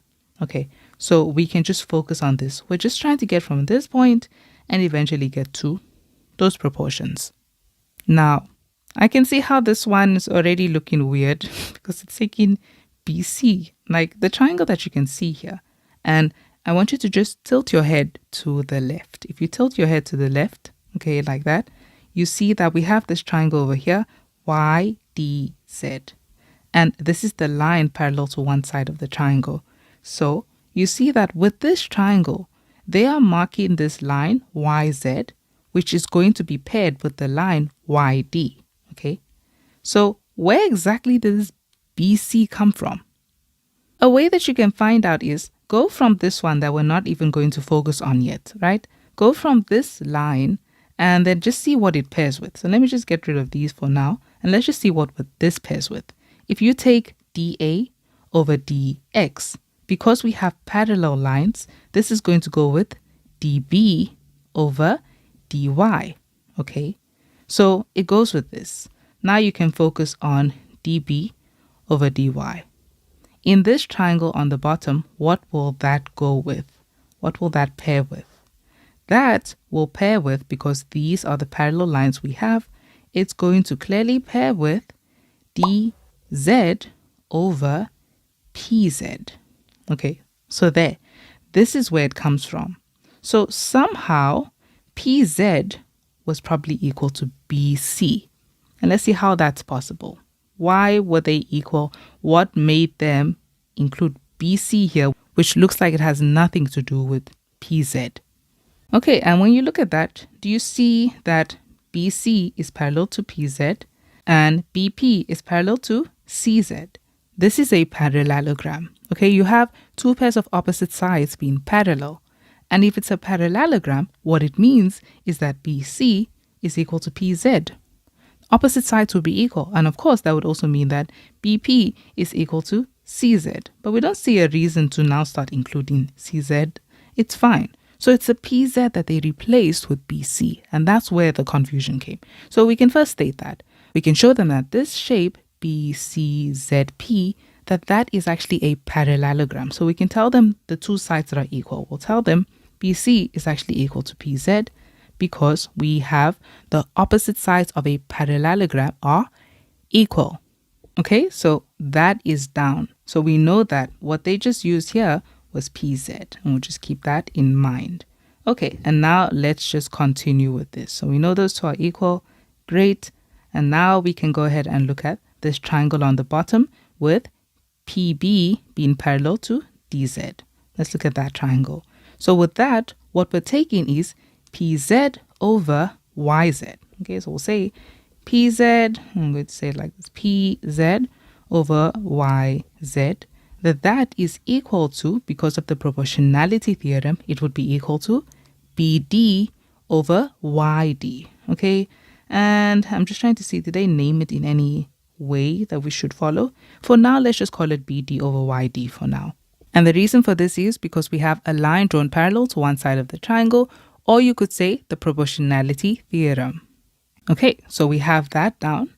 And then you can see that to get to this dA over dx, they focused on dB over dy. Okay, so now we're focusing on this triangle over here. So this line AB is parallel to xy, as we can see. And because of that, we can say BD over dy, that is equal to dA over dx. And do you see where they got that from now? So let's go. We're just going to say, I should have left that as dB. I see that now. dB, it doesn't really matter, honestly. Okay, so we're just saying that dB over yd, that is equal to, so BD over yd. Okay, so I'll just call that dy. So dB over dy is equal to, and so this will be equal to dA over dx. So dA over dx, and it's also because of the proportionality theorem, because we're using a new triangle now, okay, that blue triangle. Okay, so the main goal is we're trying to focus on this being equal to this. So you see how we were able to prove that pz over yz was equal to dB over dy, and then dB over dy is actually equal to dA over dx. So these two are equal at the end of the day. So we can conclude that they are equal. So pz over yz, that is actually equal to dA over dx. And then we can also just include, but we knew that BC and PZ were equal because of that. So we could just say but, and we've already proven that. So, but we knew that BC is actually equal to PZ. So in place of PZ, just replace BC. So BC over YZ is finally equal to dA over dx. And you see how we have proven what they asked us to prove. BC over YZ, that is equal to dA over dx. And this has been proven. And that is it for question 7. Question 8 says, in the diagram below, NPQR is a cyclic quadrilateral with S a point on PR. N and S are joined and angle R and S, so this angle over here, is equal to angle P and Q, and they're both equal to X. And the first question is to prove that triangle NSR is similar to triangle NPQ. Okay, so let's mark these triangles. So triangle NSR is this triangle, and triangle NPQ is this triangle. Okay, so straight away, you see how we have angle N, right? That angle over there, not really angle N, angle RNS, right? That is equal to this angle, angle PNQ. Okay, so that's one angle in both triangles equal. We need another one.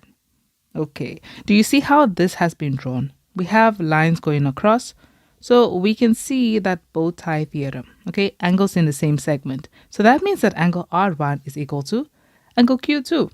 And so there you have two angles in the triangles equal, meaning the third angle by default is equal because the angles in the triangle need to add up to 180 degrees.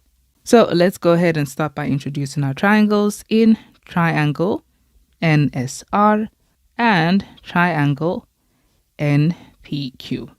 Okay, so in both triangles, we can see these angles being equal. So I'll go ahead and tell them that angle R and S is equal to angle P and Q because they're both equal to X.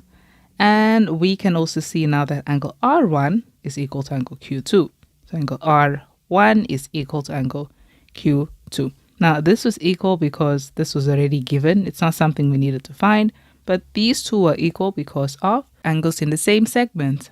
Okay, so it means that by default, their third angle would be equal. So this angle was equal to this angle, meaning by default, this angle over here is equal to this angle. Okay, so we'll say angle S1 is finally equal to, therefore angle S1 is equal to angle, and we'll just call this NPQ, or you could call it, P1 and P2, but I'll just call it NPQ. NPQ, and that's because you can say third angle in the triangle or the sum of angles in a triangle. Okay, because they must add up to 180 degrees. So it's really like you have 60 degrees here and then maybe 40 degrees here, right? So this is also 40 degrees and 60 degrees. By default, if you find out that these two are equal in these two triangles, then by default, this has to be equal since they can only add up to 180 degrees. So there's nothing else that it could be but 80 degrees, okay? Okay, so they will both be 80 degrees. And that is that. So we can finally just conclude that this means that triangle NSR is indeed similar to triangle NPQ. And this is because we have angle, angle, angle. So 3 pairs of corresponding equal angles. Moving on to the next question. Question 8.2 says we have to prove that triangle NQR is similar to triangle NPS. Okay, let's just highlight those triangles first. Okay, so I'm going to make sure to leave the, the angles that we found that were equal because maybe they'll help us with the next question. And let's just highlight. So we have this triangle NQR. So that's NQR, this bigger triangle over here. And then triangle NPS. So that's just NPS, this, triangle over there. Okay, and we have to prove that these are similar. So let's think it through first, before actually writing things down. So we have our steps planned out. Okay, so let's think this through.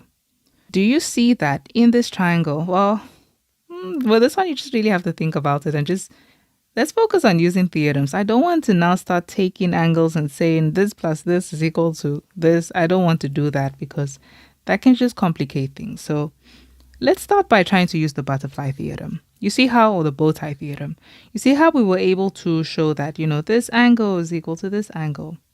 Not very helpful in these triangles that we're working with, But we could still try to use the bow tie theorem just to see if we have any other angles equal. And okay, so if we use the bow tie theorem like this, yeah, okay, do you see how angle P1, that's part of the green triangle, would be equal to angle Q1, that's part of the purple triangle. Great. Okay, so let's mark that down. I'm just going to put them in their respective colors so I don't get lost or confused. Q1 is equal to, and then that's equal to angle P1. That's in the green triangle, angle P1. And we can see that's because of angles in the same segment.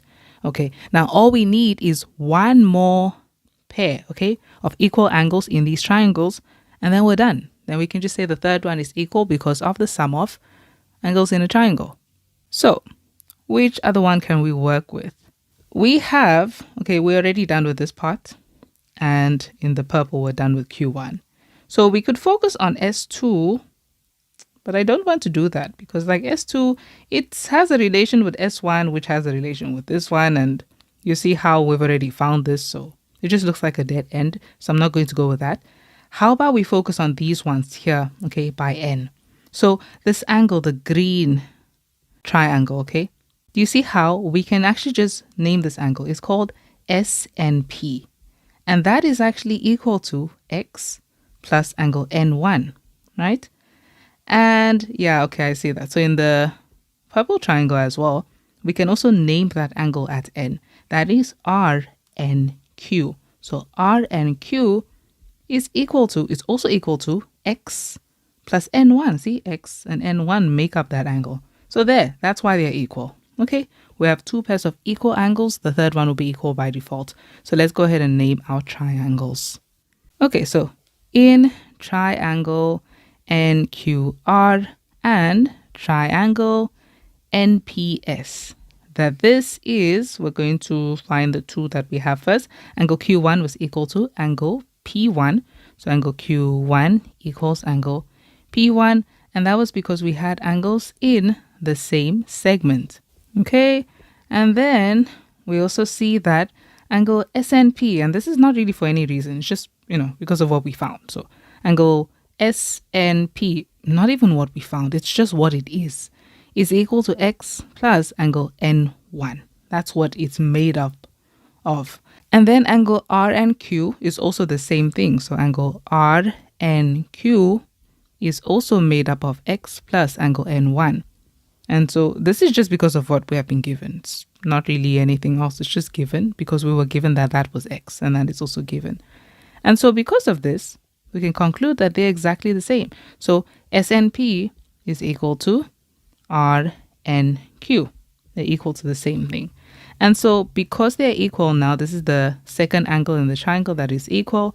The third angles by default are equal. Let's just catch those third angles. So that would be angle S2. Right? Angle S2 is finally equal to this angle, yeah, so just name that NRQ. Okay, so I'll start with NRQ. Angle NRQ is therefore equal to angle S2. Okay, and the reason for that is because we have the sum of angles in a triangle. We could also say the third angle in the triangle. So there we go. These are our three angles in this triangle, and we can finally conclude that triangle NQR indeed is similar to triangle NPS because of three pairs of corresponding equal angles. And that is our answer. And that is it for question 8. Okay, so that is the last question for this paper. I hope you guys enjoyed it, and I hope to see you in the future videos.